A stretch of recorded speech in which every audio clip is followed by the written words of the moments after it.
In this video we're reviewing the Amazon Secured Credit Card, a great option for anyone looking to build or rebuild credit while shopping on Amazon. Issued by Synchrony Bank, this card requires a refundable security deposit starting at just $100, which also sets your credit limit.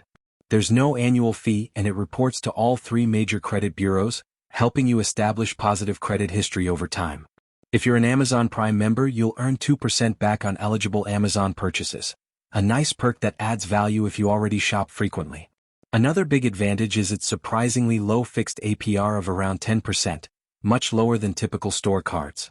Plus, after about 12 months of responsible use, you may qualify to upgrade to an unsecured Amazon store card and get your deposit refunded. However, there are a few downsides. You can only use this card on Amazon, so it's not suitable for everyday purchases elsewhere. The 2% reward also applies only to Prime members, meaning non-Prime users miss out. And since your limit equals your deposit, your spending power may be limited early on. Overall, the Amazon Secured Card is a smart, low-cost tool for Amazon shoppers building credit.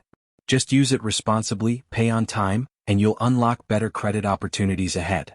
Subscribe for more honest credit card reviews every week.